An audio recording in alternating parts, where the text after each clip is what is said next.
Halo, aku Petra, peserta Laksar CPNS 2021 BPSDM Provinsi Sumatera Utara. Kali ini, aku akan memaparkan tentang mind map isi modul etika publik. Selamat menyaksikan. Pengertian etika. Menurut Weritz dan Kons, etika adalah the discipline dealing with what is good and bad and with moral duty and obligation. Menurut Azura Azra, etika adalah karakter atau etos individu atau kelompok berdasarkan nilai dan norma-norma luhur. Sedangkan menurut Rico Kur, etika adalah tujuan hidup yang baik bersama dan untuk orang lain di dalam institusi yang adil.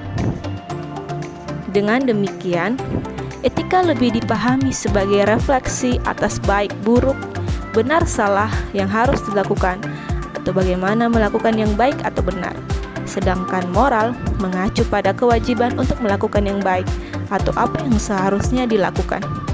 Dalam kaitannya dengan pelayanan publik, etika publik adalah refleksi tentang standar, norma yang menentukan baik buruk, benar salah perilaku, tindakan dan keputusan untuk mengarahkan kebijakan publik dalam rangka menjalankan tanggung jawab pelayanan publik. Kode etik dan perilaku pejabat publik. Kode etik adalah aturan-aturan yang mengatur tingkah laku dalam suatu kelompok khusus. Sudut pandangnya hanya ditujukan pada hal-hal prinsip dalam bentuk ketentuan tertulis. Ada 15 nilai-nilai dasar etika publik menurut Undang-Undang ASN Pasal 4 dapat kita baca dalam slide berikut. Lalu, ada 12 kode etik dan kode perilaku ASN. Menurut Undang-Undang ASN Pasal 5 dapat kita bacakan pada slide berikut. Etika publik merupakan refleksi tentang standar, norma yang menentukan baik buruk, benar salah perilaku, tindakan, dan keputusan untuk mengarahkan kebijakan publik dalam rangka menjalankan tanggung jawab pelayanan publik. Ada 3 fokus utama dalam pelayanan publik, yaitu 1. Pelayanan publik yang berkualitas dan relevan. 2.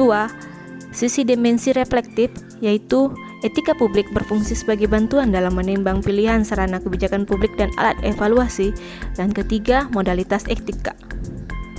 Sebagian besar pejabat publik, baik di pusat maupun di daerah, masih mewarisi kultur kolonial yang memandang birokrasi hanya sebagai sarana untuk melanggengkan kekuasaan dengan cara memuaskan pimpinan. Oleh karena itu, perlu ada perubahan mindset dari seluruh pejabat publik. Perubahan mindset itu mencakup, yaitu pertama, berubah dari penguasa menjadi pelayan, kedua, merubah dari wewenang menjadi peranan, ketiga, menyadari bahwa jabatan publik adalah amanah yang harus dipertanggungjawabkan, bukan hanya di dunia tapi juga di akhirat. Dalam reformasi birokrasi ada 8 area perubahan yang harus dilakukan oleh seluruh kementerian atau lembaga dan pemerintah pusat dan daerah di Indonesia. Dapat kita bacakan pada slide berikut.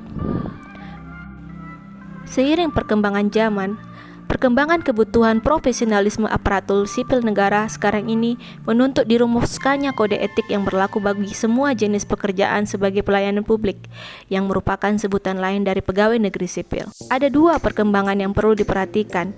Pertama, sumber-sumber kode etik yang berlaku bagi ASN. Kedua, peraturan baru mengenai ASN. Etika sangat penting dalam urusan publik, sehingga korupsi, penyalahgunaan kekuasaan, atau bentuk-bentuk penyimpangan lain akan dapat dicegah secara dini. Sekian pemaparan dari saya. Terima kasih.